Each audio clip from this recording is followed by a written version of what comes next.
Senate will come to order, or the Transportation Committee will come to order. In the wrong spot. Just,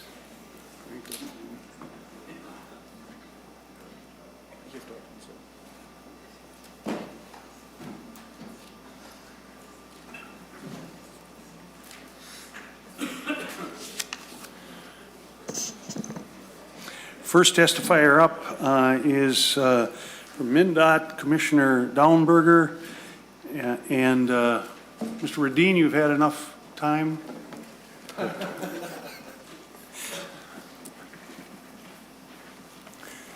Commissioner and Mr. Radin, welcome to the committee. Commissioner, I assume you want to start, so if you would identify yourself for the record and then please proceed with your testimony. Thank you, Mr. Chair and members of the committee. Pull the mic right in good and tight, please. Thank you, Mr. Chair and members of the committee. My name is Nancy Daubenberger, and I'm the Interim Commissioner for the Minnesota Department of Transportation. And today I have with me my colleague, Eric Rudin, who is our Director of Government Affairs. And I believe also connected by a Zoom link is our Chief Financial Officer, Josh Knatterud-Hubinger. On behalf of Mndot, I want to thank you for the opportunity to share our Mndot's perspectives on the Senate's Omnibus transportation bill. We appreciate the bill's inclusion of several items from the governor's policy and budget proposals, including those related to drones, turnbacks, state aid need calculations, reporting requirements for transit grant recipients, funding for small cities, and allowing the installation of electric vehicle charging infrastructure at certain rest areas. We are pleased to see the inclusion of policy changes to the Corridors of Commerce program, which provide clarification on how the program is to be administered. However, the significant Trunk Highway Fund base increase for Corridors of Commerce reduces resources available for other Mndot projects. Instead, any base funding increase for the program should come from the general funds. Additionally, the bill eliminates any involvement of the Metropolitan Council in selecting metro area projects. The Metropolitan Council should have a role in screening projects since they are the federally designated metropolitan planning organization for the Twin Cities region. We are pleased that Mndot's request for operations and maintenance funding is included in the bill, along with a base increase for the Safe Routes to Schools program. There are several provisions that provide funding to enhance Minnesota's transportation infrastructure, including Trunk Highway Budget Authority to access federal funds provided under the Infrastructure Investment and Jobs Act. While we appreciate IIJA matching funds for many of the modes, including Greater Minnesota Transit, aeronautics, and other discretionary funds, there are several restrictions on how those funds can be used. Unfortunately, the bill prohibits expending federal funds except by direct appropriation. For example, lines 19.14 through 19.25 eliminate the existing process for spending federal funds under the Legislative Advisory Commission and only allow spending IIJ funds by direct appropriation. This prohibition severely restricts Mndot's ability to quickly access federal funds, which could negatively impact communities across the state.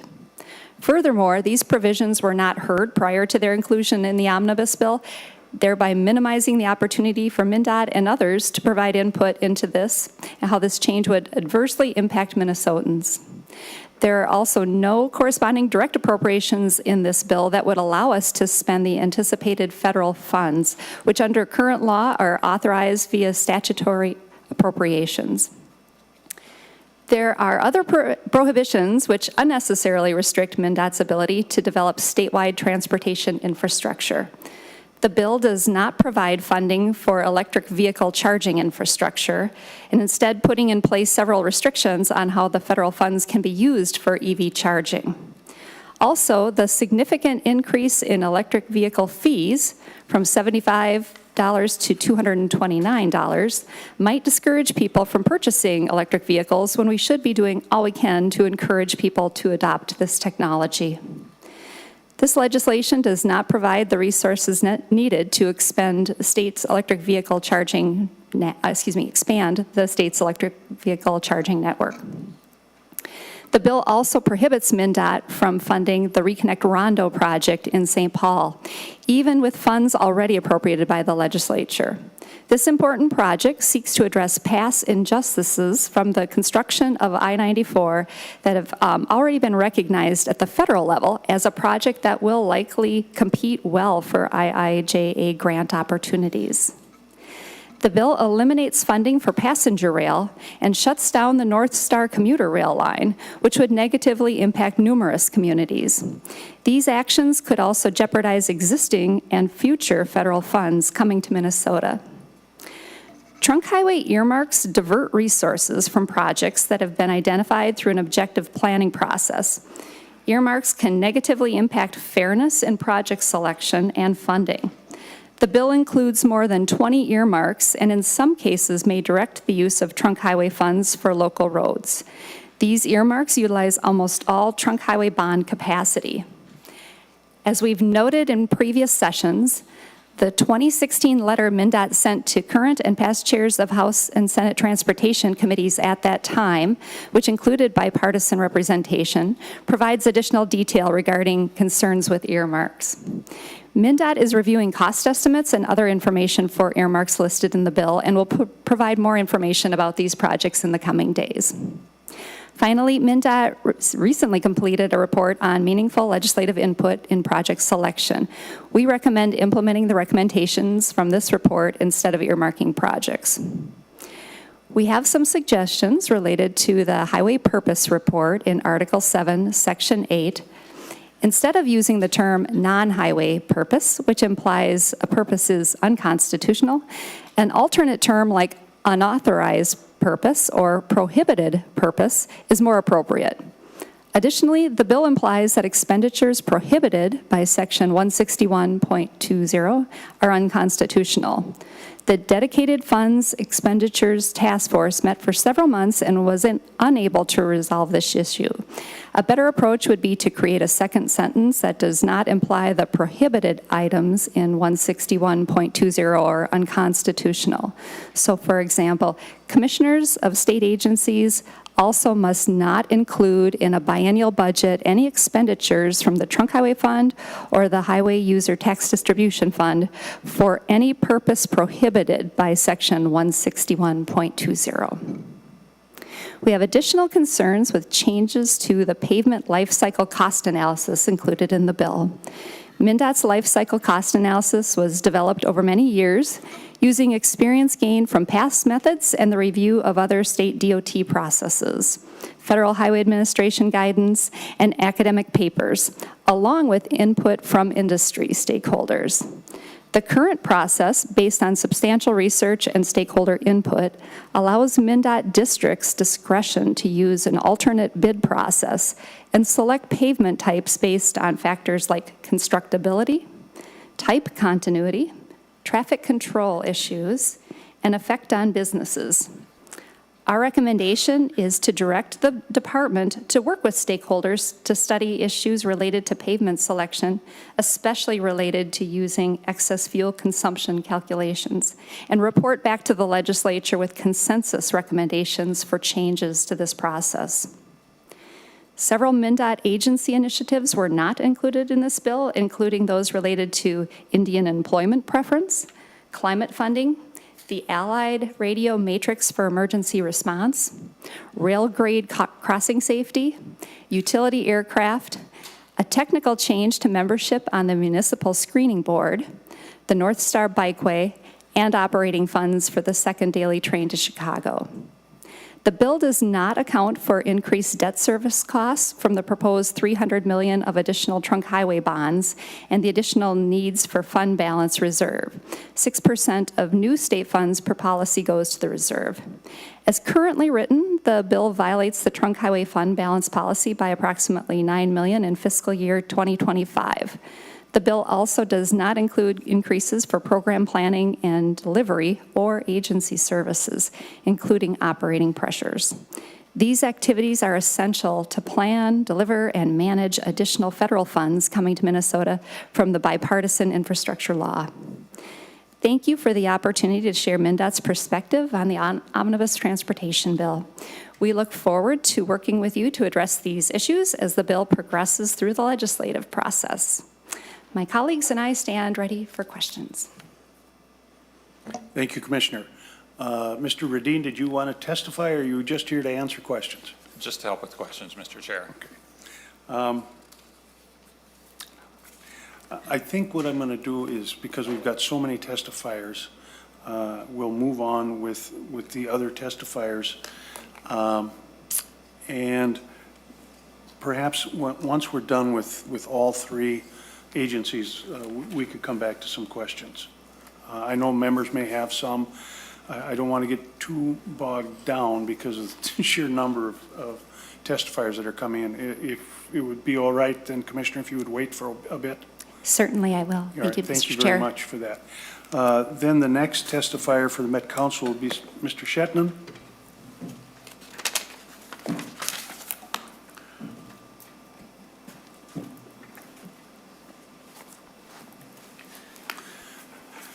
Good afternoon, Mr. Shetland. Please identify yourself for the record and proceed. Great. Well, thank you, Mr. Chair and members. My name is Judd Shetland, and I'm the Government Affairs Director for the Metropolitan Council. And I'm here on behalf of the council and for Chairman Zelli, who unfortunately was not able to join us today, but I appreciate the opportunity to share with you some of our concerns related to Senate File 1154, the Senate Supplemental Transportation Budget Bill. The bill contains a number of provisions that would impact the council, but I'm just going to focus on a few that are of particular concern to us. We appreciate the state funding provided to the council and the IIJA matching funds, but not allowing these appropriations to be used as match for electric vehicle grant programs takes away one of our primary opportunities to pursue those federal funds and realize the environmental benefits electric buses will have on our region.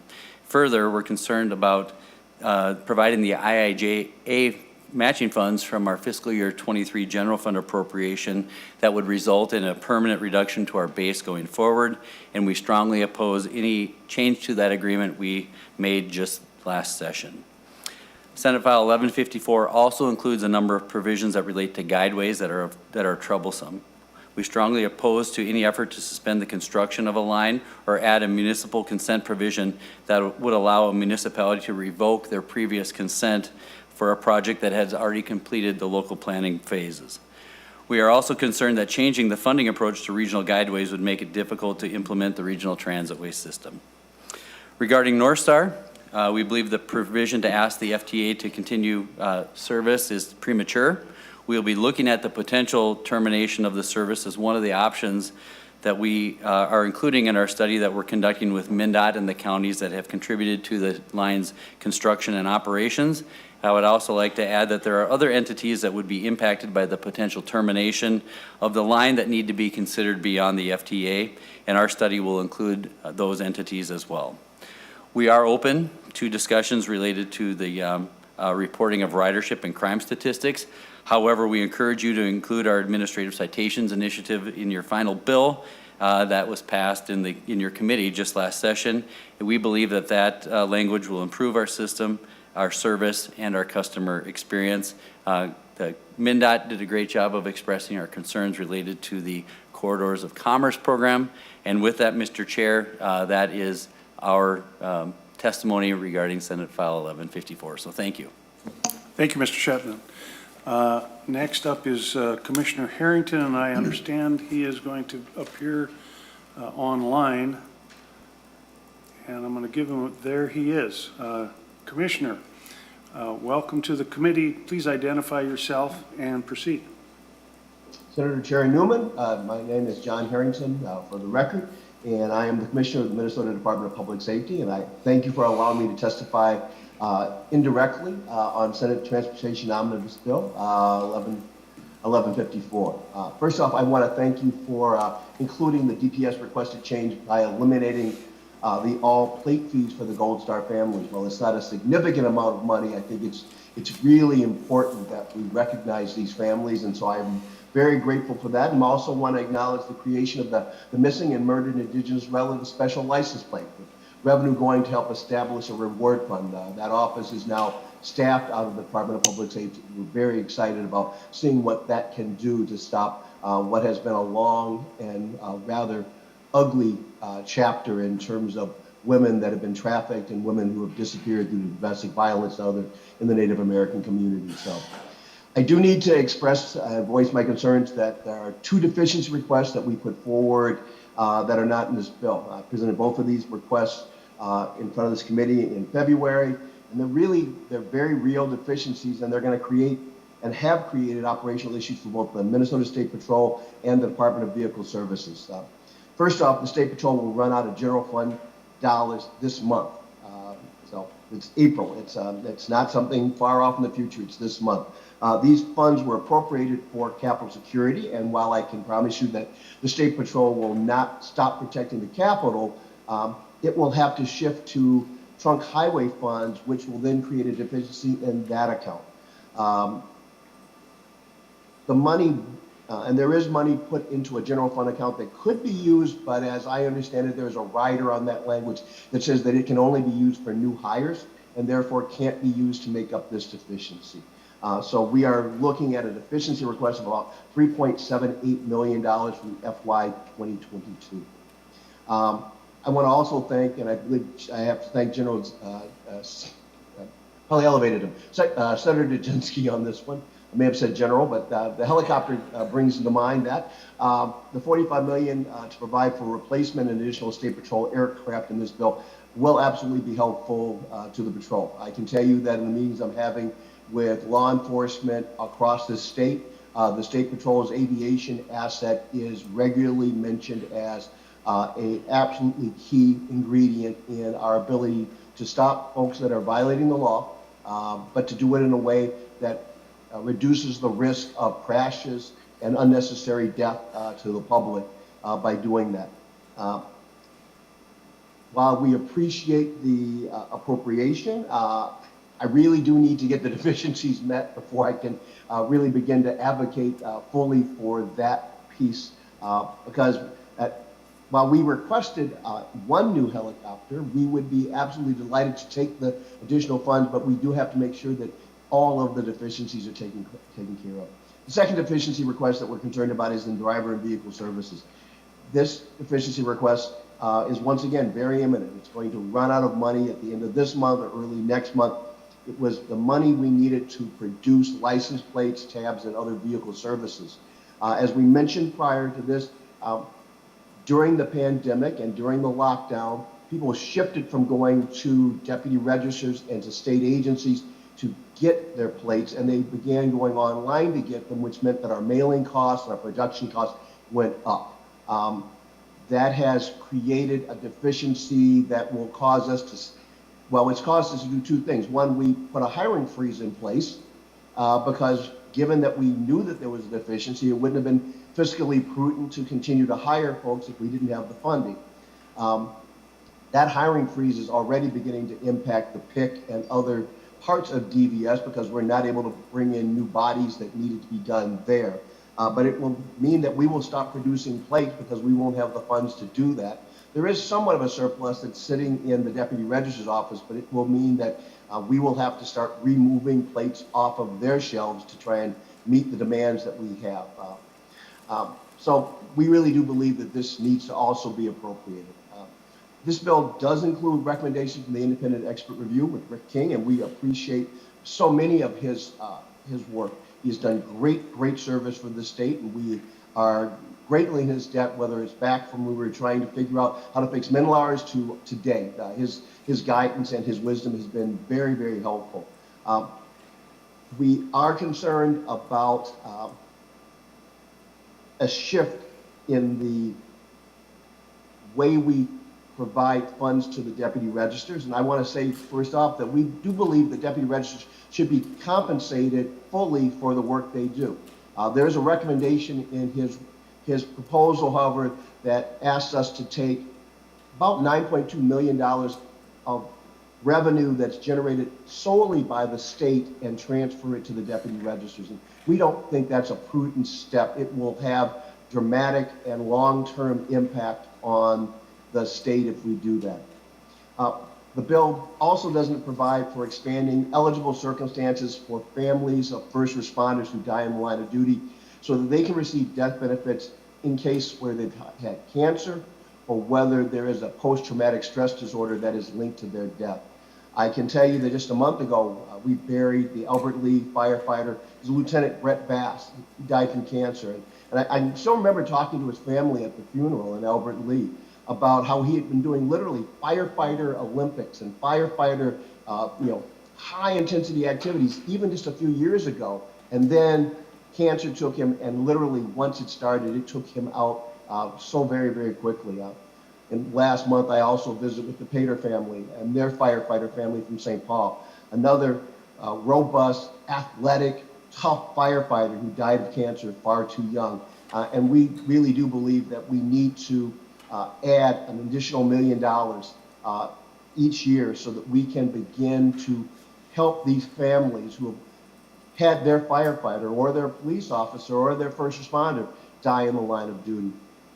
I mentioned expert review by Rick King, and as I mentioned, there is a concern about the subsidizing of the deputy registers by sharing revenue. That is very definitely on my mind also. And it also, part of that piece, I'm going to jump back here, would require that we pay and maintain for photo and vision equipment for the deputy registers, but it didn't appropriate any funds to DVS to do that. That's an additional $500,000 in fiscal year 2023. A few other things out of DVS that were not included. The race and ethnicity data. This is a conversation I've been having with communities about the impression that that racial profiling is very definitely an issue in our state. It is definitely the opinion of many folks in the community that it is there. And what we are best able to do is say we don't know, because we don't have the data to be able to identify what the race of the drivers are. This information would not be printed on the card. It would be classified as private data and would only be used in research. And I can tell you that in other states where they're doing this, they're making great use of this data. It is voluntary data also. This is not requiring anyone to do anything. It is simply allowing people to do it and giving us the data so that we can make better use of the information. This bill doesn't provide funding for DVS to install our security cameras at all our exam stations as requested. I've talked to some of the staff at Arden Hills and in Plymouth and the chiefs of police in those areas and sheriffs to talk about staff that were attacked and beaten at those stations. We have worked with Mndot to identify what it will take to at least provide what I think of as probably a de minimis step to providing greater protection for state employees who really cannot do their work any other way other than face-to-face. There is no remote way of doing a driver's exam that we're aware of at this point. And so while there may have been other assaults, we're not really aware of them, and we feel that we need to make sure that our state employees who are doing really tough work in a fairly contentious environment have the resources necessary to protect them. Finally, the last piece within DVS, or one of the last pieces in DVS, is we asked for additional data auditing capacity. This, as you see, all the data that's going through and all of the different audits, we want to make sure that we're being proactive in auditing the data to make sure that both DVS employees and others who can access DVS data are only doing it for the right reasons. People's privacy is very much in our mind in this case, and we really do believe that these audits will help us make sure that we are protecting people's private data also. We asked for provisions to change pipeline safety updates. This is really just allowing the state statute to match federal law on the maximum amount of fines. I can tell you that looking at our past history, we have almost never gotten to that level of fines, but every year that we don't match the federal regulations, the state gets flagged on its audit, and we are potentially going to lose federal funds if we don't match the federal law. We also believe that updating reporting requirements so that utility companies need to report damages, just like pipeline companies, is also a prudent step. There are many items in this bill that we that we do support, and I mentioned a couple at the very beginning. The $5 million extra in fiscal year 23 and $7 million additional in fiscal year 24 for school bus camera grants is really, we're on the right track there. I would note that the funding to staff getting the grants out isn't sufficient. So we do need some additional help in that area. We appreciate the update to the salvage title laws and the process that will help us with the salvage title task force that will eliminate title washing and also improve transparency. And as I said, I am very, very appreciative of the additional funding over and above our request for the aviation support. I do believe that that will save lives and help us stop crime. Finally, I want to raise a couple more items that were not in our original budget but are in the governor's revised budget. Increase in funding for the state patrol's commercial vehicle enforcement. This will allow us to utilize newly available federal dollars. That's just over $5 million in trunk highway funds that would be available annually.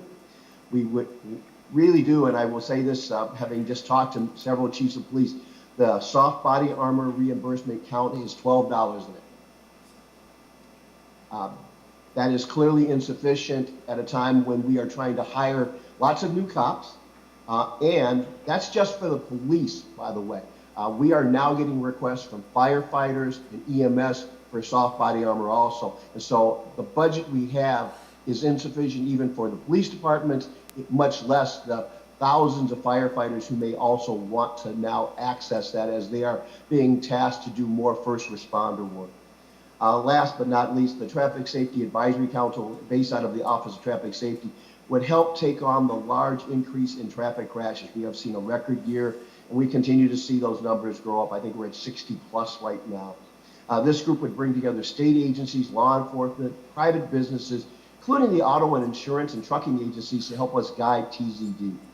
Once again, in closing, I want to thank you for the opportunity to testify on Senate Bill 1154, and we look forward to working with you as we move it forward to incorporate some of the items that I raised today. And I'll be happy to answer any questions at this time. Thank you, Commissioner. And I will open it up for hopefully brief questions by members of the agencies, and I would ask the members to keep in mind that we've got a pretty long laundry list of folks who want to testify. But I would indicate, Commissioner Harrington, two real quick points. The firefighters issue that you are referring to, I think that falls under the Judiciary Committee rather than Transportation Committee. And I would encourage you maybe to look in that direction. The other thing regarding the race and equity data, just two quick thoughts. First of all, I acknowledge that the idea is to keep that data private, but nevertheless, I would be concerned that it wouldn't stay private, given the frequency of hacking that we have currently. The other thing that I would indicate is I recognize that this is a voluntary program, but just by the very nature that it's voluntary, it would feel to me like the data would be skewed. It wouldn't be accurate. I could be absolutely wrong on that, but those are my thoughts on that particular issue. Members, any questions of any of the state agencies? Senator Dibble. Thank you, Mr. Chair. If I could request or ask a question of the Department of Transportation.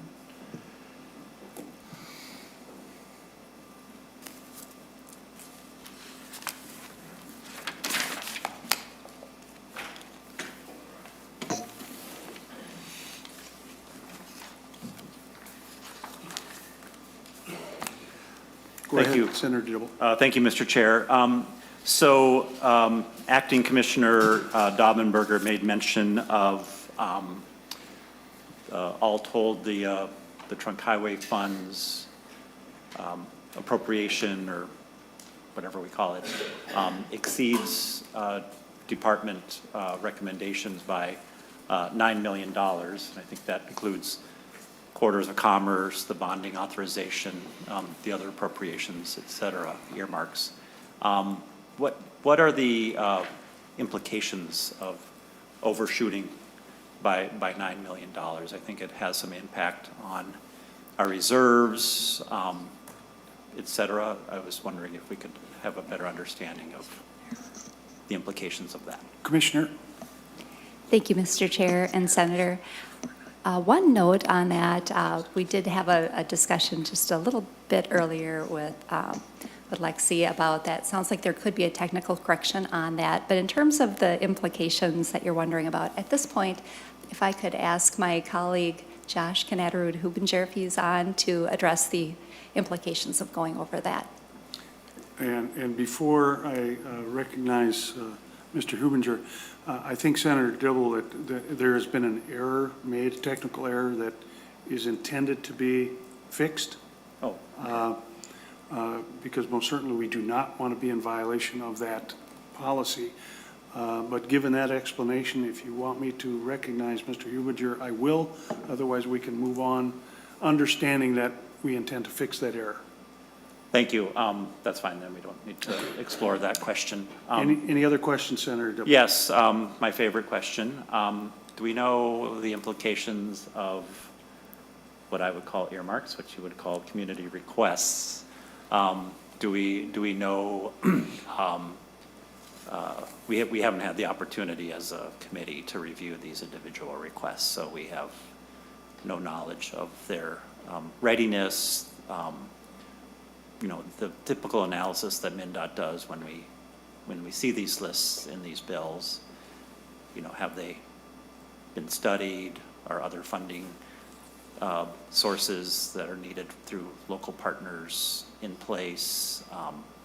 Is right-of-way available, et cetera? Have we had the opportunity to analyze the list, both in terms of the direct trunk highway fund appropriations list, as well as those that are earmarked in the bonding authorization?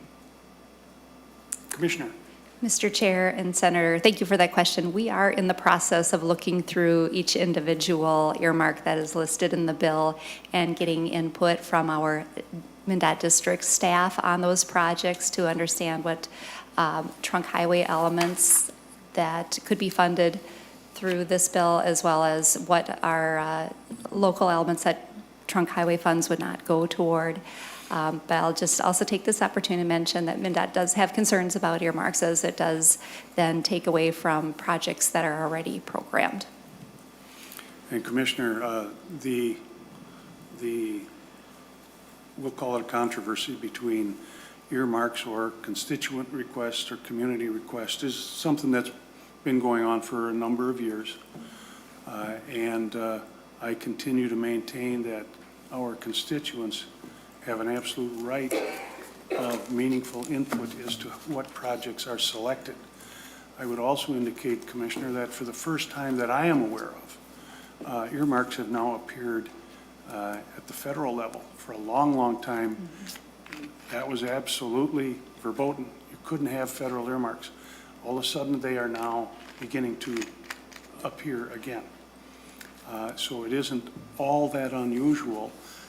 And I just wonder if maybe times aren't changing just a little bit, both at the federal level and the state level, so that the people that live in the area where these projects are needed have in fact got that meaningful legislative input that I have been after now for a number of years.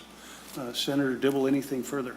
Mr. Chair, I have two more, hopefully, quick questions, and then I'll be done. Senator Dibble. Thank you. Acting Commissioner Daubenberger, you mentioned that the two categories under program delivery, I think it's services and support, or I always forget, I was looking for what we call them, but those are not funded in this bill. Can you tell us what the implications of that are? Commissioner. Thank you, Mr. Chair and Senator. Certainly without having the program development delivery work funded, we would have challenges in delivering our program. Maybe for a little more detail on that, I could refer to my colleague, our CFO, Josh Kanatarud-Hubinger, to talk about the implications of that further. Mr. Hubinger. Thank you, Mr. Chair. Quickly for the record, my name is Josh Kanatarud-Hubinger, CFO for Mndot. Very quickly, The intent there for both program planning and delivery and agency support is just acknowledging there's a lot of new federal money coming our way, and with that comes a lot of additional support. So for program delivery, planning the projects, overseeing the projects takes a lot of effort. Agency support would specifically call out all of the discretionary grants in the new bill.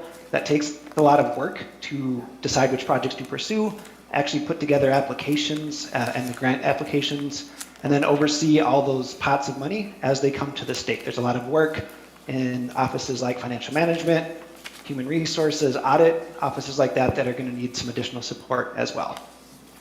Mr. Hubinger, I would think that we won't see another bill like IIJA in the near future. If you are in need of more support because of that bill, would we expect that the additional staff or FTEs that are hired as a result of the need because of the federal funds, ultimately that staff would no longer be needed and would be eliminated? Mr. Chair, very fair question. Lots of uncertainty past the 5 years of this bill. I think we're hopeful that maybe there's another bill after that, but very fair to point out, right now we only know of those 5 years, and so there is some uncertainty we would have to navigate in terms of hiring positions that maybe would not have associated needs going with it a couple of years from now. Would certainly be very thoughtful in our approach for staffing up for this bill, but not getting into a position where we have challenges after this bill is done. Thank you, Mr. Hubinger. Senator Dibble? Thank you. Another question for Mndot.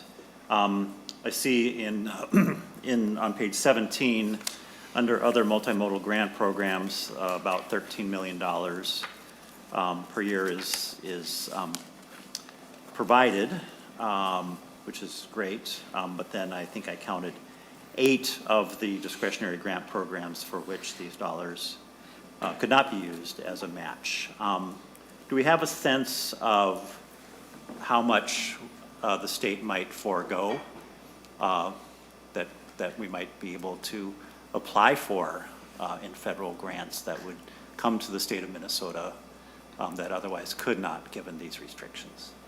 Commissioner? Thank you, Mr. Chair. Thank you for that question, Senator. I do not have that at hand. Perhaps our CFO, Josh, might have that information. Mr. Hubinger? Thank you, Mr. Chair.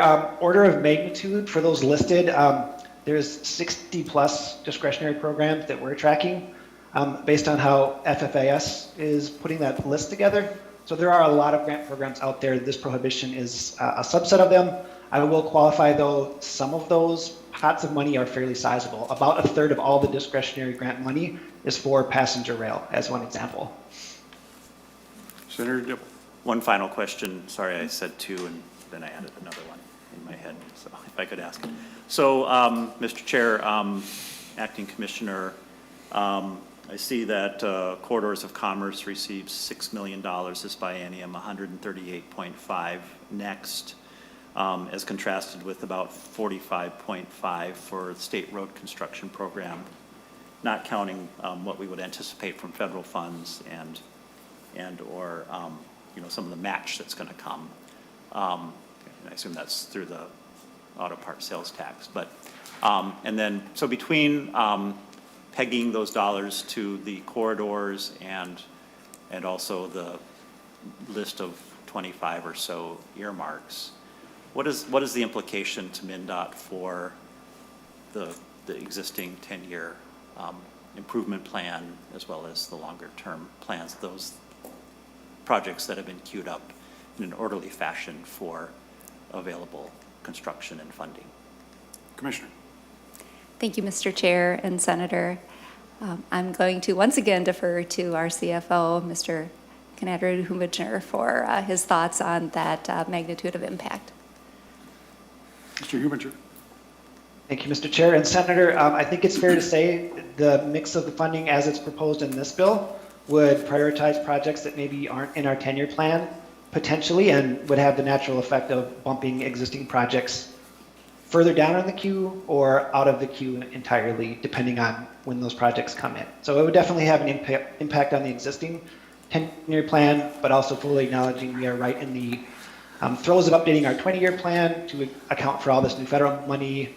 There's a lot of new money out there as well. So hard to say how it ultimately all falls into place, but dedicating money for corridors of commerce and specific projects would definitely impact our existing list, which prioritizes more of a preserve what we have type program. Thank you, Mr. Chair. Senator Johnson Stewart. Thank you, Mr. Chair. My question relates to the aircraft replacement that Mndot requested. If the testifiers could just remind me of the condition of the airplanes, which ones were they going to replace, and what's the implication for the fleet? I know that this is an important part of our program, both in aeronautics, but then also for the whole administration. So generally, my question is, what's the implication of this not being covered in the transportation bill? Thank you. Commissioner, or do you want Mr. Radin? Thank you, Mr. Chair and Senator. The aircraft that we had in the governor's supplemental budget recommendations included the utility aircraft replacement. So these are the ones that we call our pickups in the sky. They're the ones that are used to transport Mndot aeronautics employees that provide equipment for maintenance to the state's nearly 500 airports, heliports, seaplane bases.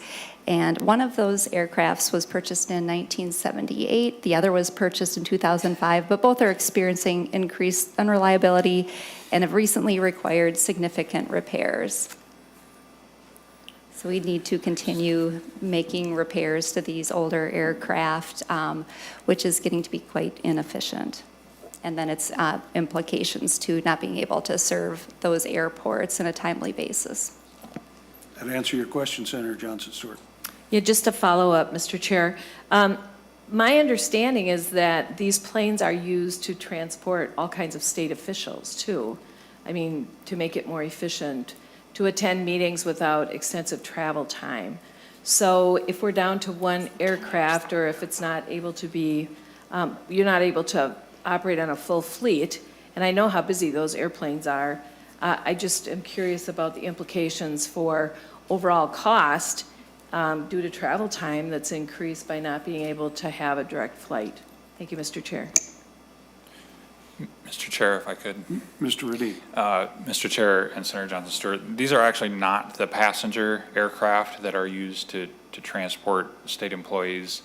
These are much smaller aircraft, really just two-person, single-engine airplanes that, as the Commissioner indicated, are used to transport Office of Aeronautics employees to go work on airport equipment around the state, or to bring pieces of equipment to airports, but these are not passenger aircraft that you're thinking of. Senator Jasinski. Senator Jasinski. Oh, thank you, Mr. Chair. My question goes to Commissioner Harrington, and it's about the deputy registers and some of the comments. So again, going back several years, we went back to MNLARS and we spent a lot of money. I think it was $50-some million on that. And what that did is transfer a ton of work, and it's been testified before, a huge shift of work from the main office, or the back office as we call it, to the deputy registers. You look at the software, they're doing much more clicks and much more input. And the independent expert review from the King report, puts this as a way of fee sharing online, because as we well see, the simple transactions are done, can be done online, but the complex ones are coming in to the deputy registers to get those done. And again, we're trying to keep the citizens from not paying a higher fee, because we just spent $50 million on a new software program, so we're not going to raise those fees for that. So I think the shift that Mr. King had shown and that I authored in one of the bills is a good way to do this. Our deputy registers out there are struggling. They're doing much more of the work now, and the back office should have somehow picked up some efficiencies by not only a $50 million new software system, but all the deputy registers now putting almost all the inputs in. So I guess my question to you is, okay, if you don't agree with the shift, and without raising fees to our Minnesota residents, what would the department's idea be to try and help our deputy registers, which was testified several times about how valuable the deputy registers are to the overall system of getting license plates and driver's license out there? Commissioner Harrington. Senator Newman, Senator Jasinski, we do not at all argue that deputy registers are doing great work. There's no argument there. We simply are arguing that the fee structure that Mr. King suggests is taking activities that are 100% done by the state and are not done by any deputy registers at this time, and that we are applying those activities to a fee shift to the deputy registers. And we have no issue at all with things that the deputy registers actually are doing, getting compensated for those activities. But all we're saying is that this particular category of activities are 100% exclusively done by state employees. And it doesn't, to us, make any sense to put a fee that's applied from that and give it to the deputy register, since they're not actually doing that work.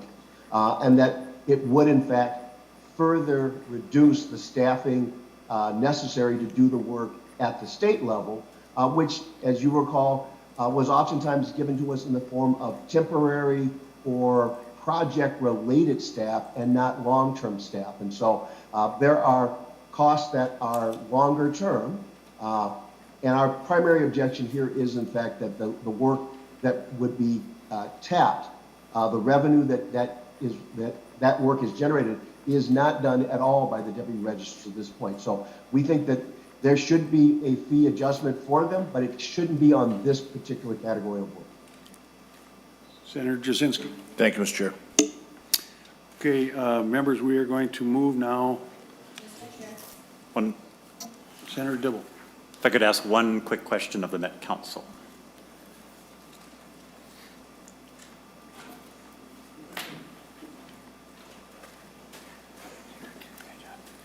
Senator Dibble.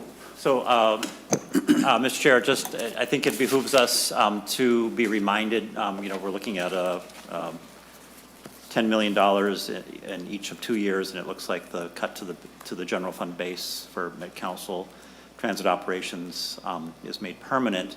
But might be time for our annual reminder that despite some of the recent factors of both the decrease in ridership, the federal pandemic funds that have allowed us to paper over some of the looming operating deficits, that there is a fiscal cliff on the horizon in the support we provide just for our regular route operations. And I was wondering if Mr. Shetland could remind us of that,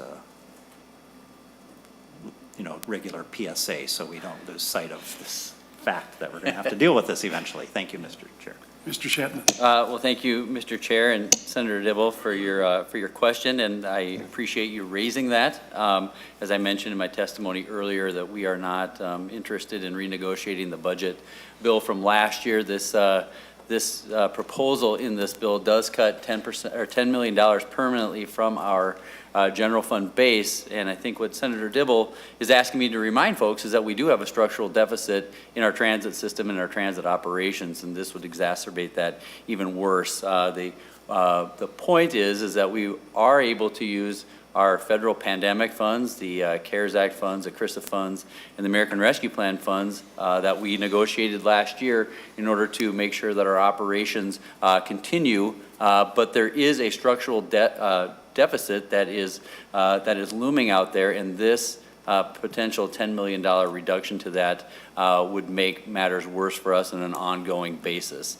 And so with that, again, I'd just like to express our disappointment that reduction is in there, and we would like to find sustainable, stable, ongoing funding for our transit system, and we rely heavily on the general fund, and to see those base funds be adjusted.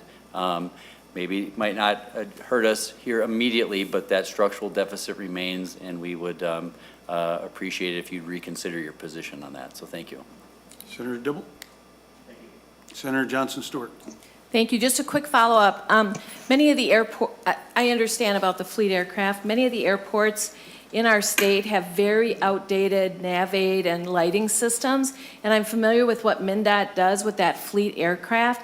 If you can imagine, there's no parts available anywhere other than in Mndot's storehouse. So for an outstate airport to need to replace a beacon light or a transformer for outdated lighting, it's extremely important that they have access to that. So while the fleet aircraft is not transporting humans, it is transporting technicians and people who can help keep those airports in operation. So thanks for letting me clarify. Okay, members, we are now going to go to testifiers. Mr. Radin, Commissioner, thank you for coming forward. And I'm just going to go right down the list. The first up is Todd Hill, then Bentley Graves, then Laura Ziegler, and you can all come to the testifying table. And for those in the audience, I would remind you that we'd appreciate if you could keep your comments to about 3 minutes, only because of the list of testifiers. Mr. Hill, if you would identify yourself for the record and proceed. Thank you, Mr. Chairman. For the record, my name is Todd Hill with Hill Capital Strategies, and I'm here on behalf of my client, the private deputy registers, but I'm also today speaking on behalf of the Minnesota Deputy Register Association, and Jim Hurst is available as well to answer any questions if need be. My comments will be very brief. I want to thank you for including the Article 5 in this bill, the independent expert review provisions. And Senator Jasinski stole all my thunder when he asked the question of the department, but we feel very strongly that this language is necessary. We would argue that it is not a subsidy to the deputy registers, but it is the only way we're going to preserve the deputy register ecosystem as we have it today. And I think we would also argue that for the last 6 or 7 years, deputy registers have actually been subsidizing the state of Minnesota and DVS. We know, based on that study, that at least 40% of the work has been shifted to the deputy register's front desks, and that work is not being compensated. We know that every year, thousands of transactions are taking place that we're not being compensated for, and we have to figure out a way to resolve that problem. We think that the proposal to share the revenue from online transactions will preserve the system. It will give us a reliable funding source, and as the system is modernized and we see people accessing the system differently in the future, it is the only way that we can preserve the deputy register system. There are also some other policy provisions in here that we are very thankful for, and I just appreciate you for including that language. We look forward to working with you, Senator Jasinski, and others as this bill continues to move on. Thank you very much. Thank you, Mr. Hill. If Mr. De La Forest would come forward, you would be in the hole. Next up, I would recognize Bentley Graves. Thank you, Mr. Chair and members. My name is Bentley Graves. I'm with the Minnesota Chamber of Commerce. But I also have the privilege of being the first testifier from a coalition of organizations that came together this session to work with you all at the legislature on a number of priority issues around transportation funding. And so, given that I'm the first, I'm gonna take advantage of that opportunity to talk just briefly about the work that we as a coalition did and our gratitude for you all in the bill that was put forward today. So the Transportation Advisory Coalition is a coalition of business, labor, and industry within the transportation sector that came together to urge the legislator to take advantage of this incredibly unique opportunity we had presented to us this session, both with the passage of the federal legislation and with the sizable budget surplus that we came into the session with. And we had three asks. Both for the near-term and the long-term good of the transportation system, one of which was to make sure that we took advantage of the passage of the federal bill to match those funds with the state resources necessary to draw them down.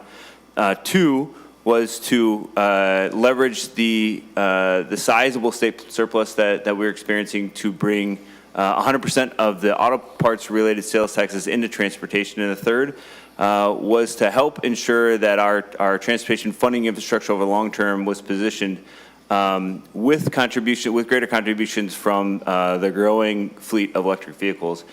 And again, Mr. Chair, I want to thank you and the members of the committee for delivering a bill today that delivers on all three of those. Transportation is an incredibly important thing for our members. Our members, employers around the state, rely on a safe, reliable, and efficient transportation system to get their goods to market and their consumers and their workers to their door.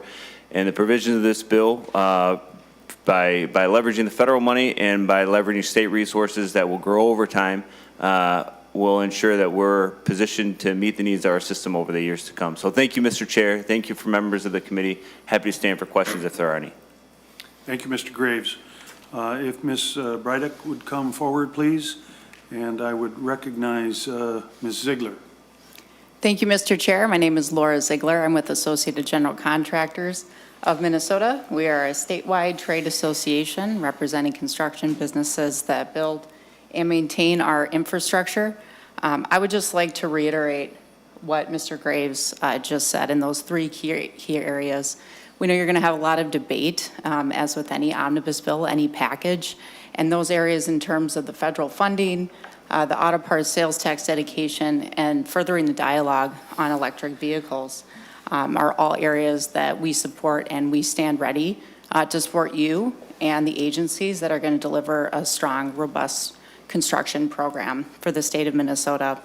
And over the weekend, I did want to at least add, over the weekend, we got some really encouraging news.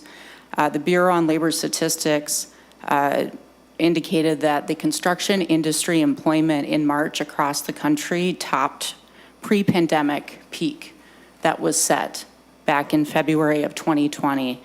So here we are a full 2 years later, and we are finally seeing this milestone, and Minnesota tends to mirror those national trends.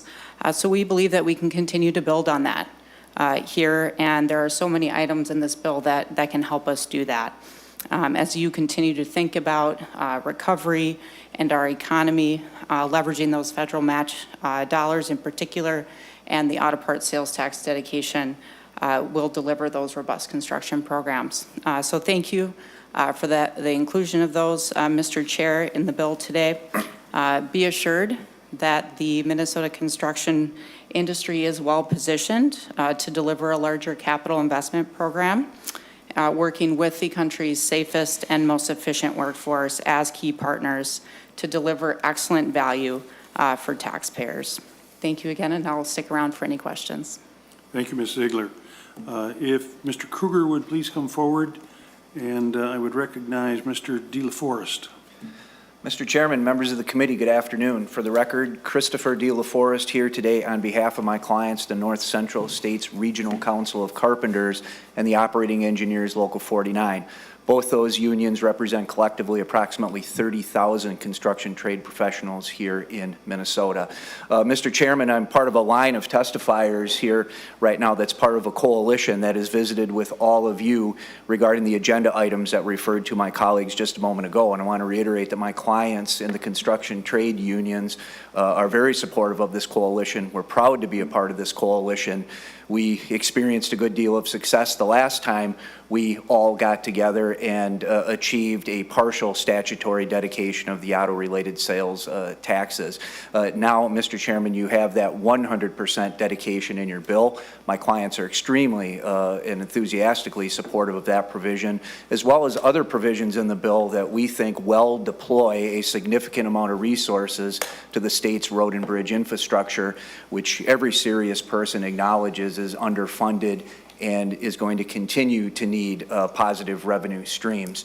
I would note that I know that there can be a sentiment in some quarters that perhaps transportation is getting a windfall, if you will. We would push back rather vigorously and note that the strategy that is in place here and frankly in the other body where it noted that there was a positive vote in favor of that dedication with some key differences, of course. Everybody is supporting that and sort of rowing in that direction, if you will. So in closing, my clients are very, very grateful to see the attention, Mr. Chairman, that you and other members of this committee have placed on those two issues, particularly the auto-related sales tax dedication. And so on behalf of the folks in these unions who enjoy family-sustaining career jobs building and maintaining this infrastructure, we thank you. I'd be happy to stand for any questions later on. Thank you, Mr. De La Forest. If Mr. Zart would please come forward, and I would call on Ms. Breidick to identify yourself and please proceed. Thank you, Mr. Chair. Members, my name is Abby Breidick. I'm the Executive Director of the Minnesota Asphalt Pavement Association.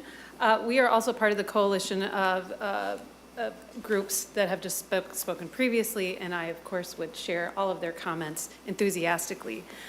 We thank you, Mr. Chair, for putting together a bill that will provide some stable and consistent funding for road and bridge construction in this state. And as you know, as we have said many times, this type of funding allows us to plan and reinvest in our companies, providing the taxpayers with the most efficient project delivery that we can. Aside from that, there is a section where what I would call for us is a sticky wicket, if you remember. Our previous chair used to use that phrase a lot. The LCCA language, the guidance is given to Mndot in Article 7. We continue to have concerns, share the same concerns as Mndot has with the excess fuel consumption portion of that bill. We believe that should be left out until comprehensive local research is conducted. It was mentioned in an earlier hearing on this section that MIT has research on this, but it should be noted that those MIT studies are from a concrete sustainability funded hub funded by the concrete industry and has not been peer reviewed. So we would like to wait and see until we can get some local research supported by the DOT and perhaps the FHWA that is peer reviewed to give more guidance on that item. We do agree that transparency is important, but some of the bill language may create a barrier for project delivery. The public comment period could lead to significant project delays, and I think it would be more effective if we would allow the industry groups to comment on the LCCA rather than the public at large. Finally, one thing that's missing from this portion is the inclusion of the end-of-life salvage values for roads. Asphalt's 100% recycled product and the most recycled product in the U.S., and the salvage value is an important part of that pavement selection and should be included in any life cycle cost analyses. We hope to see these changes and some others we've discussed with the author, or the author being Senator Kiffmeyer of that section, in further versions of the bill, but we thank you for the opportunity to comment and for the other provisions that you've provided in the legislation. Thank you. Thank you, Ms. Burdick. If Ms. Donahoe would please come forward, and I would recognize Mr. Kruger. Thank you. Thank you, Mr. Chair, members of the committee. My name is Jeff Krieger, and I'm the Executive Director of the Minnesota Association of Townships. I represent the 1,780 townships that maintain over 55,000 miles of roads in our state, which is about 39% of all roads. And townships are also where over 900,000 Minnesota citizens call home. I want to thank Senator Coleman, she's not here right now, but and the committee for including language in A9 amendment for townships to sit on the Mndot's LRIP advisory board. In 2021, townships had more applications than any other local unit of government. And so we're happy to be able to have a voice that could influence which applications are granted funding in future LRIP appropriations. And I also want to thank the cities, counties, and Mndot for their partnership in this as well. I also want to thank Senator Newman, Senator Howe, and the committee for including the 7% dedication of the auto parts sales tax to township roads in the A9 amendment. In 2015, the TFAC recommendation stated that an additional $15 million per year was a minimum that was needed for township road maintenance. Since 2015, Minnesota townships have received only an additional $16 million, or just over $2 million a year on average. Had the TFAC recommendation been implemented back in 2015, Minnesota townships would have benefited from over $105 million in additional funding over that 7 years. Instead, it was just $16 million. In contrast, our neighbors to the east will receive approximately $160 million this year alone in state funding, which is about 3 times what Minnesota townships will receive in state funding this year. As you can imagine, the original 12% dedication listed in Senator Howe's bill is preferred by townships, but 7% at least gets us over that $20 million goal that we set for this session. My ask of you is to hold the line on 7% and to not go any lower. With inflation being as it is, construction this year is going to be a shock to our wallets, even worse than it usually is. We are so close to finally getting this done and getting the funding that Minnesota townships so desperately need. I ask the committee to not stop short of this goal. Thank you, Mr. Chair, members of the committee, and I stand for any questions. Thank you, Mr. Kruger. If Ms. Murray would please come forward, and I would recognize Mr. Zart. Well, thank you, Mr. Chair and members. My name is Shane Zart, and testifying today on behalf of the Coalition of Greater Minnesota Cities, which is an organization of more than 110 cities, all outside the Twin Cities metro area. And first want to thank the committee for the inclusion of the various funds that will flow to cities for city streets in the bill. And that certainly includes the money that will flow to MSA cities, but want to focus particularly on the funding, the dedicated funding that would be received by small cities in the bill. As the committee knows well, that's been a long awaited need. We hope that this is the year that it finally gets across the finish line, that there's an ongoing source for that. And I want to echo the previous testifier in saying I hope the 7% in the bill is the floor, not the ceiling of what's possible this session. So thank you very much for that, and let's get it done. On corridors of commerce, I want to thank the committee again and just say that we're thrilled as an organization that this might finally be the year that some programmatic changes are made to restore that program, get it working again. I think as we testified in a previous hearing in this committee, the program has lost the trust of advocates, of the department, of legislators. I know that we put money into it and those dollars will get where to the types of projects that we want them to. I think there are some good things in the bill here. I know the folks across the street have a couple different ideas, but most everyone is swimming in the same direction. And obviously our members are interested in geographic balance and making sure that the money gets spread out into greater Minnesota. This bill includes the Mndot, what was originally in Mndot's bill, I think, with the small projects category for greater Minnesota projects. We're open to that idea as we've continued to conduct additional analysis and I think look at if we're going to do a set aside for a specific purpose in those greater Minnesota dollars. We also are leaning toward maybe a worthwhile concept would be a set aside to advance project readiness, to have projects ready to go for future rounds of corridors of commerce funding, either in addition to or in place of the small projects fund. So I want to wrap up. I want to mention real quickly some of the DVS items and just say that for our constituents, our folks in greater Minnesota, those testing centers, when they were all closed down during COVID, that caused a lot of pain and inconvenience for a lot of our members and the residents that live in their cities. So greater access to online services, greater access to testing centers, anything we can do there is appreciated. And I think there's still a little concern in some of the greater Minnesota corners that if we reduce the number of testing centers, will we have access to enough of those in a convenient enough location that we won't be taking time off work to get to and from those. But we hope that's something we can continue to analyze. And I think as a package, with the addition of online services, more third parties providing services, hopefully we can accomplish a lot of goals in that. So thank you, and I'll leave it at that. Thank you, Mr. Zart. If Mr. Baker would please come forward, and I would recognize Ms. Donahoe. Please proceed. Thank you, Mr. Chair. I'm Margaret Donahoe, Director of the Minnesota Transportation Alliance. The Alliance is a broad statewide coalition of over 230 organizations that represent the transportation industry, labor unions, transit systems, local governments, and other transportation stakeholders. As you've heard from some of our previous testifiers, we definitely appreciate the work done on this bill. We understand how important it is to look at a variety of revenue sources for our transportation system. And as we battle ideas like a gas tax holiday, we appreciate the recognition that other revenue sources are going to be needed to maintain transportation. Specifically, we support the statutory dedication of all of the revenue from the sales tax on auto repair parts.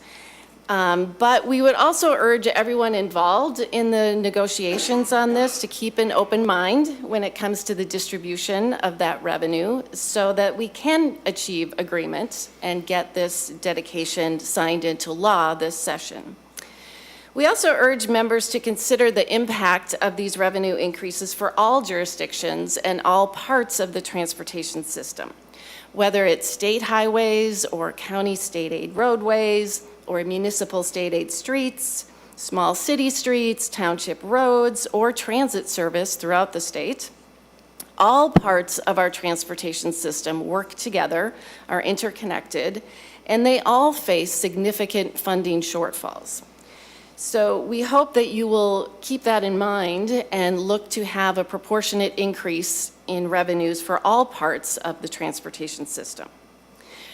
We also want to thank you for increasing and expanding the electric vehicle fee so that the Highway User Tax Distribution Fund is not negatively impacted in the future as the sales of these vehicles increase. We also really appreciate the matching funds to access the IIJA dollars at the federal level so that Minnesota can compete effectively with other states and secure both formula funds and discretionary grants to the maximum extent possible. I'd like to conclude by stressing Minnesota's transportation system is not only multimodal and interconnected, but it really is a partnership and always has been among the federal government, the state government, and local governments. They all share a certain amount of responsibility, but it also recognizes the value of transportation projects for all of our businesses and residents throughout the state. So we'd really urge you to maintain that strong partnership among all levels of government. So thank you for your work on this bill and your commitment to reducing the funding gap that exists on all of our transportation system. Thank you, Ms. Dono. If Mr. Fisher would come forward to testify. Ms. Murray. Thank you, Mr. Chair, members of the committee. For the record, my name is Emily Murray with the Association of Minnesota Counties. As a statewide organization, AMC has long advocated for the need for increased transportation funding. One of our top priorities over the past several years is support for a comprehensive transportation funding bill that includes new, dedicated revenue for roads, bridges, and transit. We first want to offer our support for the general fund appropriation to the HUTDF and for multimodal programs to serve as the state match for the federal IIJA funding. It takes funding at the local, state, and federal level to meet the needs and demands on our local transportation system. Local agencies need a stable flow of state matching dollars over the next 5 years to match IIJA funds, and this appropriation helps the state position itself to maximize available federal funds. We also want to recognize the additional funding to the HUTDF from the full statutory dedication of the revenue from the sales tax on auto repair parts to transportation. As conversations continue, we hope that there is a way to find compromise on how to divide this revenue in a way that continues to ensure additional funding to county highways and bridges through a direct appropriation to the County State Aid Highway Fund, while also including a portion for transit. Counties also want to thank you for the inclusion of the provisions put forward from the Driver and Vehicle Services Independent Expert Review in Article 5. We appreciate the amount of time and care that Dr. King's team put into the report and for the committee's attention to bringing the recommendations forward. Finally, we want to share a concern with the inclusion of the language in Article 8, Section 8 relating to county responsibility for Guideway funding.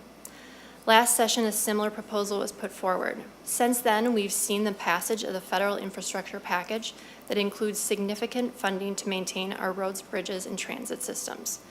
Leveraging federal resources and new transportation funding is what is needed to maintain and improve our state's transportation assets instead of shifting those costs to our counties. On behalf of AMC, I want to thank Chair Newman and the committee for your work on this bill and for the opportunity to testify today. Thank you. Thank you, Ms. Murray. I understand Mr. Fisher will be online, and following Mr. Fisher, Ms. Green will be testifying. For now, I will recognize Mr. Baker. Well, thank you very much, Chair Newman and members of the committee. I appreciate the opportunity to speak against the prohibition of the use of funds for the Rondo Land Bridge project. My name is Keith Baker, and I'm the Executive Director for Reconnect Rondo.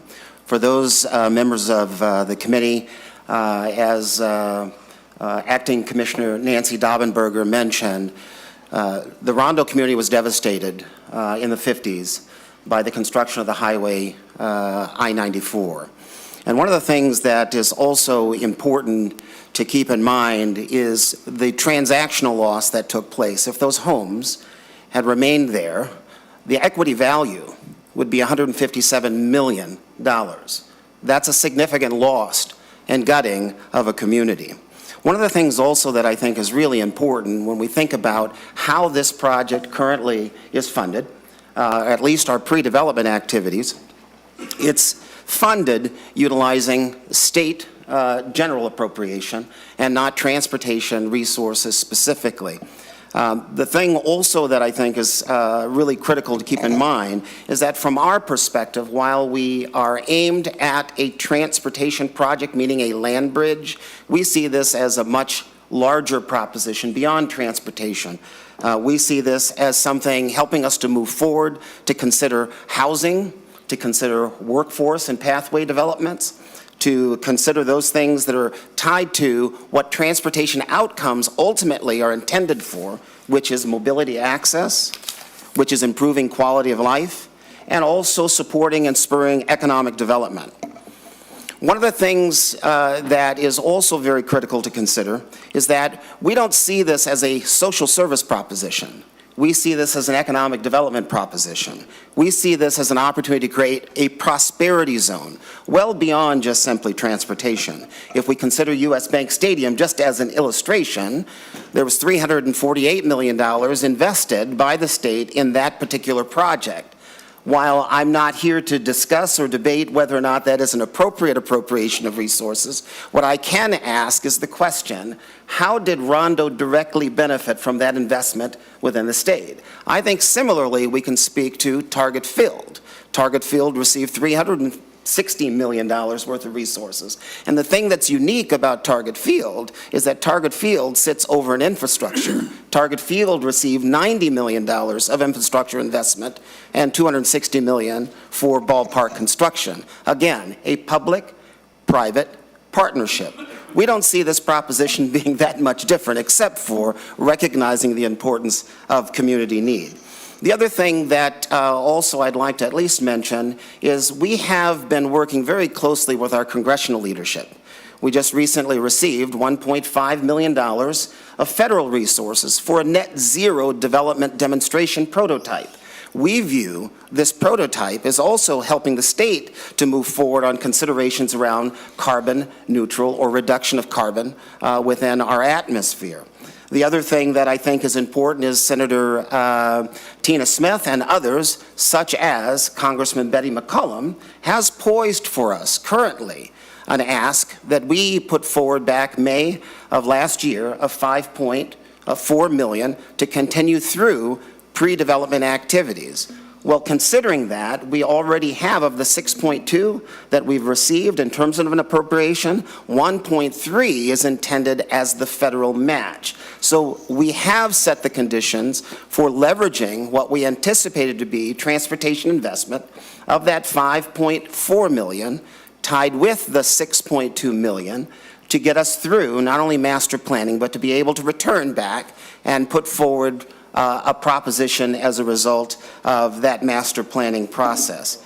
In closing, one of the things that is also a consideration as we consider the county's economic competitiveness plan, the City of St. Paul's comp plan, Met Council's Thrive 2040 plan, we believe that this project pulls the drawstring to actualize policies that currently exist and the actualization of prosperity for folks just simply beyond land bridge, but really specifically around a broader sense of community prosperity.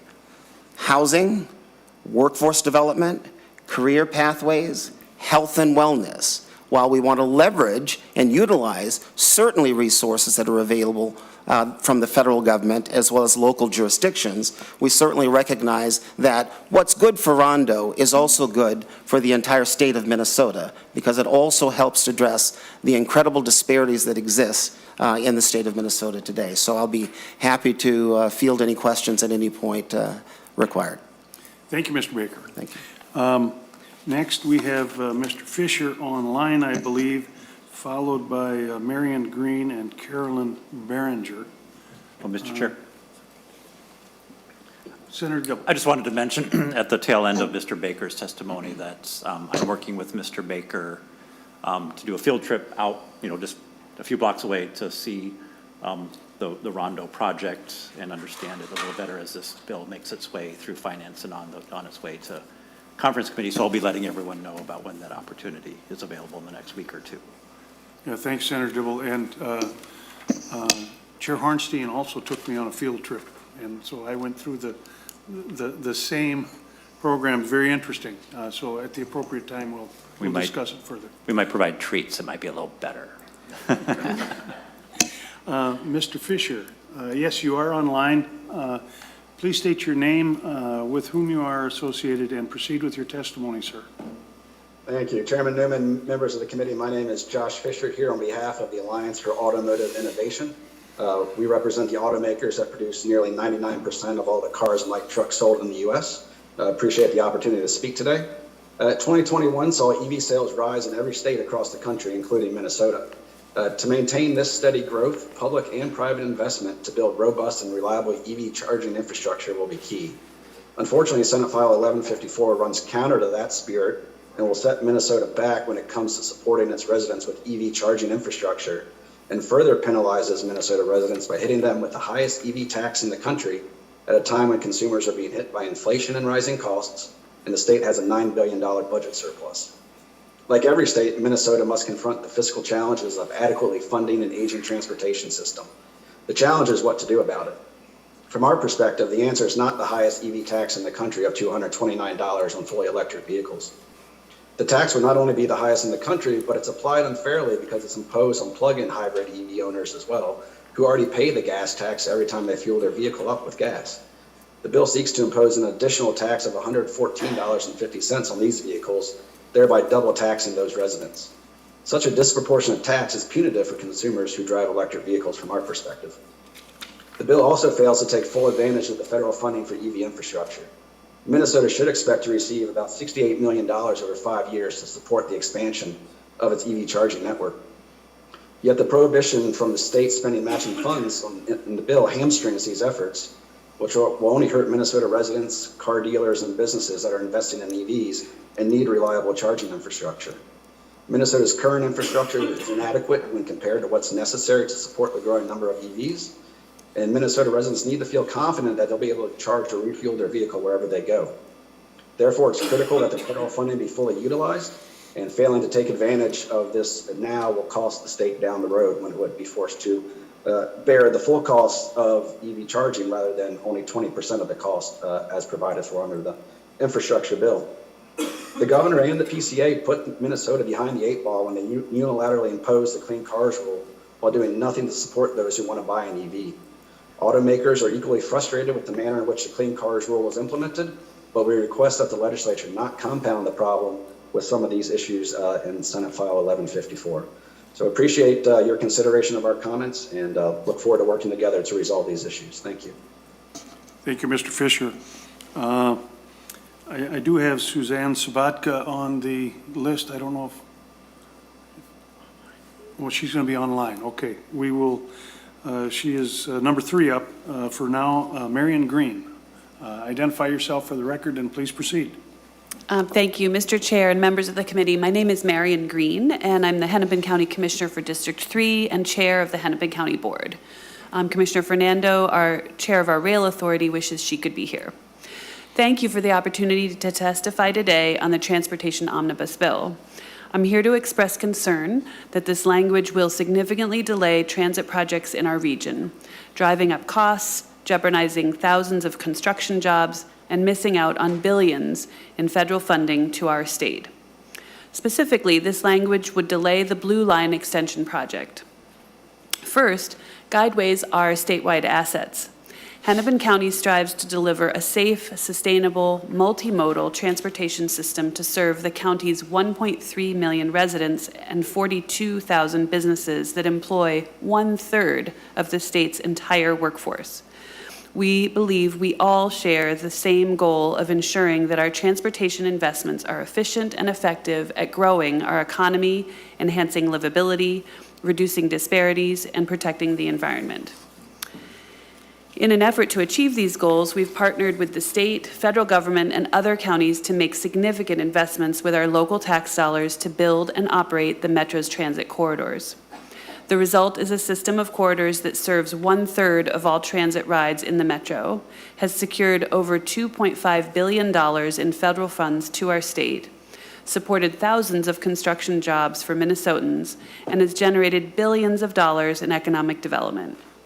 Specifically, light rail transit provides consistent service that can efficiently move a great number of people, reducing congestion on our roadways, improving accessibility, and spurring community revitalization. Second, on the Blue Line Extension Corridor specifically. The Blue Line Extension is a 13-mile light rail project that will further build out our region's transit backbone, connecting Brooklyn Park, Crystal, Robbinsdale, and North Minneapolis to downtown Minneapolis. Communities along this corridor are among the most racially and economically diverse communities in Minnesota. We have some of the highest rates in the state for households without regular access to a personal vehicle and who rely on transit to meet daily needs. We also have a high number of people experiencing poverty who also feel the lasting impacts of historic redlining and disinvestment. The Blue Line Extension will improve accessibility by more efficiently connecting residents to work, school, healthcare, and resources, while also spurring long overdue economic development and building wealth for working families. Third, on the concerns of this bill, Senate File 1154 would completely undo the funding partnership that has existed for years to build public transit projects. It would remove local control of locally raised tax dollars. County resources would serve as a blank check for the Met Council, jeopardizing any ability to exercise fiscal oversight and inhibiting our ability to continue to expand the region's transit system. Fourth, on how the delay only punishes working-class families. Delaying these projects would be harmful and disrespectful to the communities along these corridors who have been waiting for too long to receive the enhanced transit service that they have been promised and that other parts of the region have achieved. Just like road and bridge projects, these transit projects set up construction workers with careers, not temporary jobs. Projects take years to develop, and continuity of projects leads to good-paying middle-class construction jobs and careers in the construction industry. Delay would disrupt thousands of Minnesotans who are ready to get to work today. Each of these workers, their families and kids, should not be wondering where their next paycheck is coming from. Last, on how delay means missing out on federal funding. As the chair noted earlier today, the Federal Infrastructure Investment and Jobs Act provides a once-in-a-lifetime federal investment in our nation's infrastructure. This includes doubling the highly competitive federal program that funds large public transit construction. If our Metro Guideway projects are delayed, we will miss out, Minnesotans will miss out on billions of dollars in federal funding to our state. That federal funding and the good-paying construction jobs should come to Minnesota, but will instead go to the peer metro regions currently building out light rail and dedicated bus rapid transit projects like Austin, Texas, Memphis, Tennessee, and Salt Lake City, Utah. Instead of shifting costs to counties, new dedicated funding is needed to operate and maintain the transit system and allow for transformational improvements to better serve communities that have been historically subject to underinvestment of public resources. Now is the time to invest to ensure that Minnesota communities are best positioned to leverage every penny of federal funding to improve our state's transportation system. Chair Newman and members, thank you again for the opportunity to testify on this legislation. Thank you, Ms. Green. Next up, Ms. Berninger. Good afternoon, Chair Newman and members of the committee. My name is Carolyn Berninger. I'm a public policy manager at the Great Plains Institute and testifying today on behalf of Drive Electric Minnesota. Drive Electric Minnesota is a partnership of automakers, auto dealers, electric utilities and cooperatives, local and state government, corporations, and nonprofit organizations who are working to accelerate EV adoption in Minnesota. We appreciate the opportunity to be here and to testify today. Drive Electric Minnesota has concerns with a couple of portions of this bill, specifically the proposed EV tax increase and the provisions preventing state funds from being used to implement the Infrastructure Investment and Jobs Act. On the EV tax, our concern is that this would single out EV drivers and require them to pay a disproportionate amount compared to gas car drivers. A $229 annual fee roughly equates to what a gas car driver would pay in gas tax annually if they're getting 18 miles to the gallon. And according to the EPA, the real-world average fuel economy for new cars has been above 18 miles per gallon every year since 1980 and steadily improving. Today, the average is over 25 miles per gallon. This means that under this proposed tax, an EV driver would pay more into the highway fund than most other drivers on the road today, and it would be particularly punitive for those EV owners who drive less. To give a couple more recent examples, a new Chevy Tahoe and a new Ford F-150, both pretty large vehicles on the roads, both get over between 20 and 30 miles to the gallon today. Also, a flat fee increase doesn't address the root cause of the highway funding gap, which is actually the increasing fuel efficiency of gas cars, and increasing EV adoption has a relatively small impact on revenues. Sustainably funding Minnesota's highway fund, which we agree is really important, will require a comprehensive approach that's fair and consistent for all drivers. Finally, Drive Electric Minnesota also opposes the provision in this bill that prohibits the state from providing matching funds for electric vehicle infrastructure through the Infrastructure Investment and Jobs Act. The National Electric Vehicle Infrastructure Program is an unprecedented opportunity to invest in Minnesota's EV charging network, and the state should have all options on the table in order to secure the required 20% match. This will ensure the greatest benefit to Minnesotans through the program, which include reduced transportation costs, cleaner air, and reduced energy dependence. So thank you for your time and the opportunity to testify. Thank you, Ms. Berninger. Ms. Sabatka, are you online? I am, Mr. Chair. I don't see you yet, but there you are. There we go. There you are. Please identify yourself and proceed.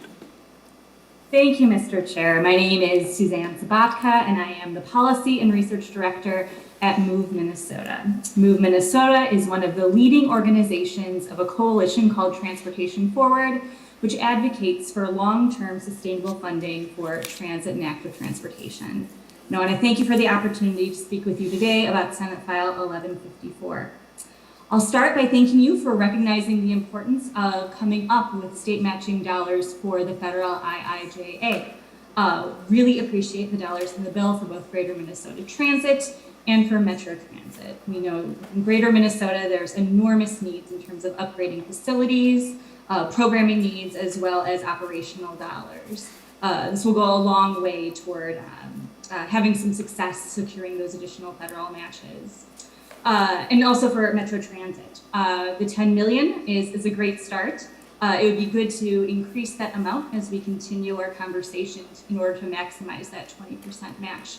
I know Metro Transit is interested in applying for no and low emission bus grants, given the recent release of their EV bus deployment plan. And one thing I might want to caution you against is the restriction on the use of capital improvement grants, given it's entirely possible that the Gold Line and Rochester, having just begun plans for their first bus rapid transit line, would greatly benefit from being eligible to apply for those federal dollars and have a state match. Also, hope that as we continue the conversation that we might reconsider the $10 million cut to Metro Transit service operations.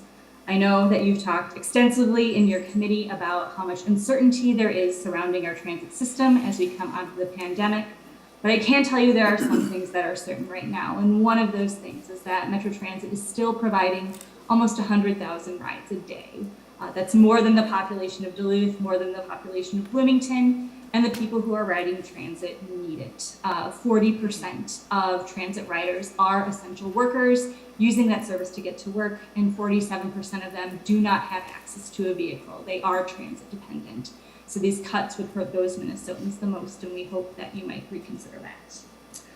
I know you've heard extensive testimony just now from Commissioner Green and also from Ramsey County in a previous hearing, and also from Mr. Baker. But I hope we might also continue to think about some of the restrictions and prohibitions on the bill when it comes to means of guideway funding or municipal consent for guideways or community-supported alternatives when we're thinking about new transportation and transit infrastructure. So It's a good time to be deliberative and thoughtful and creative, and I look forward to continuing the conversation. Thanks for the opportunity to testify today. Thank you for your testimony. That completes our list of testifiers that have signed up. However, I have been given some additional names that did not sign up previously. So we've got a little bit of time yet, and we can take those at this point. The first name I have is Mr. McDonough.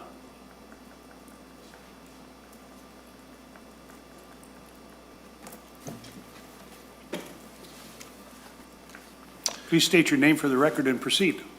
Absolutely. Good afternoon, Chair Newman and members of the committee. I am Jim McDonough, Ramsey County Commissioner.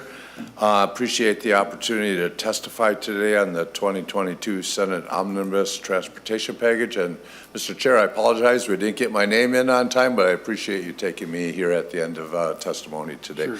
And I'm not sure if you got sort of the reminder, but for the rest of the testifiers, we're shooting for about 3 minutes apiece.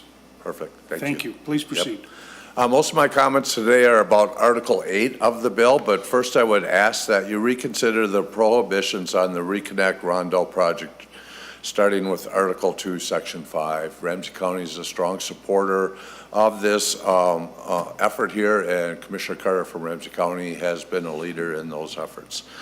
No matter what, in times of COVID stress or not, this region benefits from an integrated transportation system. The state, counties, and cities have supported a network that helps all of us, all of our residents and visitors to this region, get to the things that matter to them: jobs, events, healthcare, services, restaurants, family, friends, education. Not everyone uses or owns a car. As it would be with any multi-layer system, it requires many partners to build, operate, and maintain such a system. Ramsey County has long been a partner of the state and this Twin City region when it comes to both transportation projects and transit needs.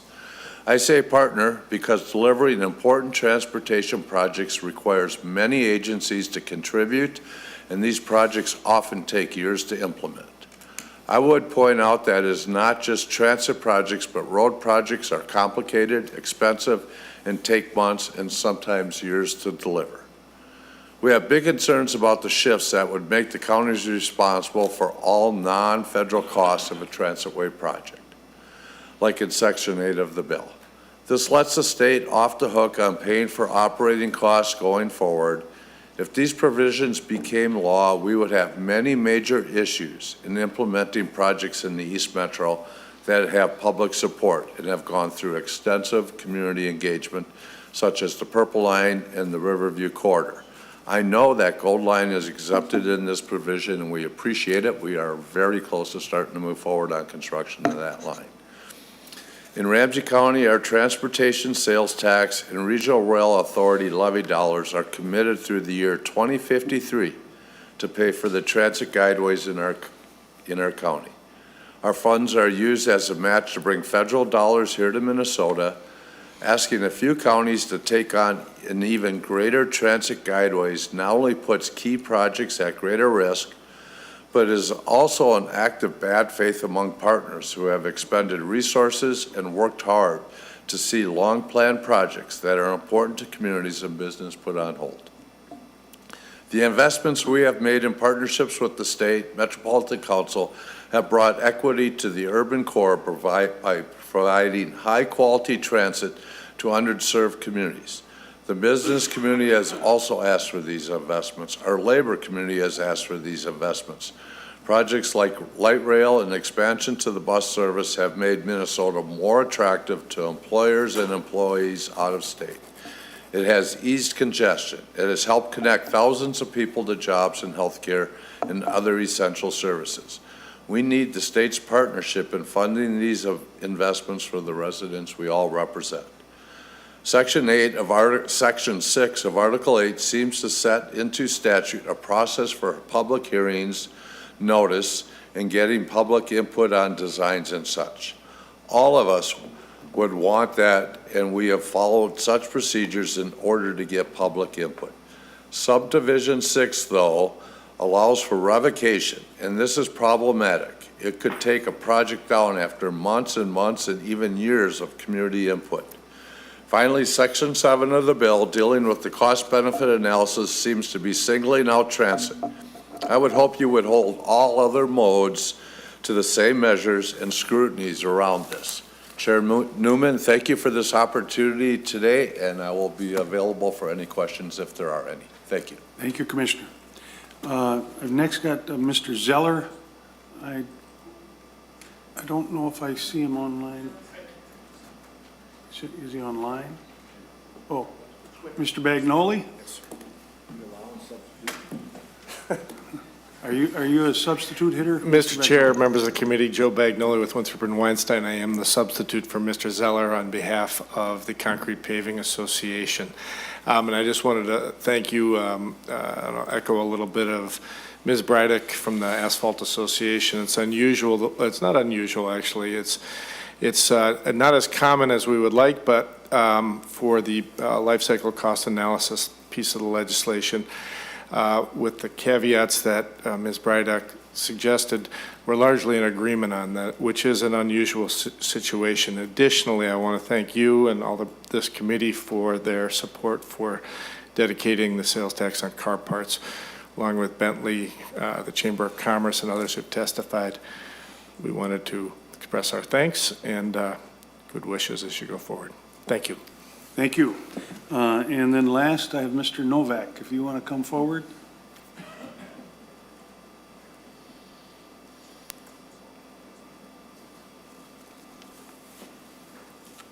Please identify yourself, Mr. Novak, and proceed.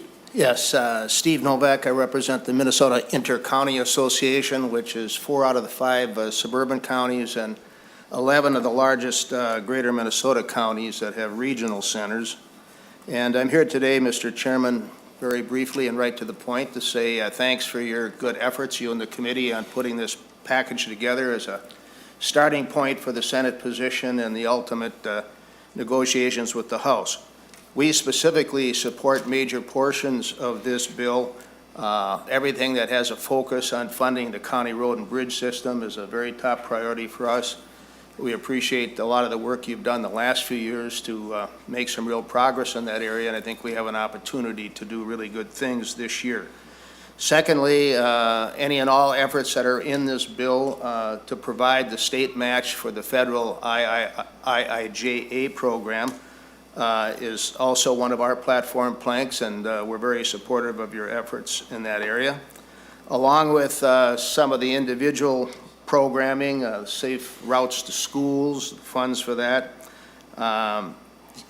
the increased fees on the electric cars, and a variety of other issues in and around the transportation arena. I could go on, but I won't. Thank you for your time and attention, and we stand ready to work with you throughout the next 6 weeks. Thank you, Mr. Novak. Now, have I missed anyone? With that laundry list that we've gone through, I hope not. I did miss somebody.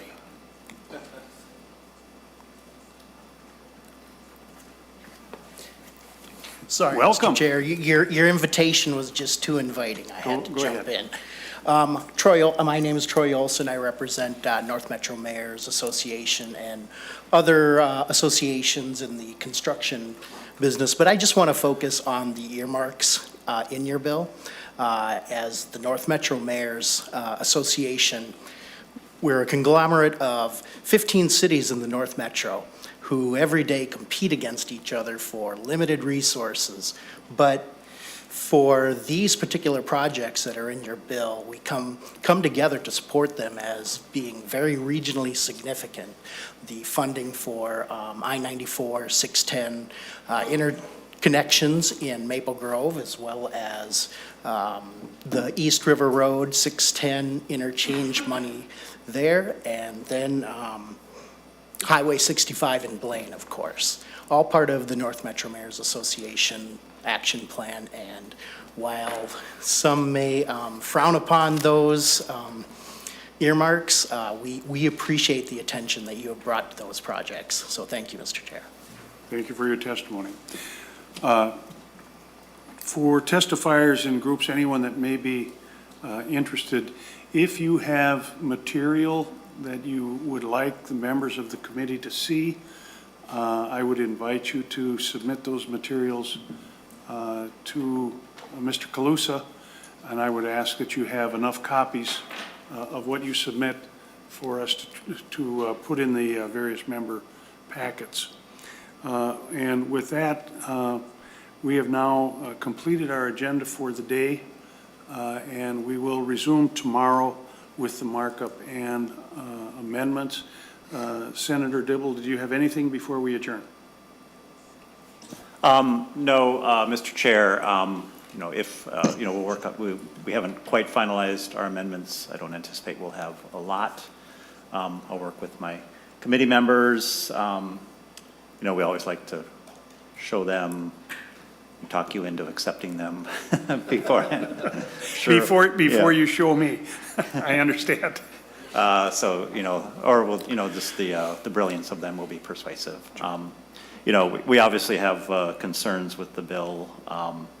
We'll express those through our amendments in the debate, that those will, what the amendments will illuminate in terms of, what our approach and, what our underpinning values would be. But, suffice it to say, we probably will be reflective of some of the testimony we heard from the administration and other advocates around, climate and opportunity and federal matching dollars and electric vehicles and things like that.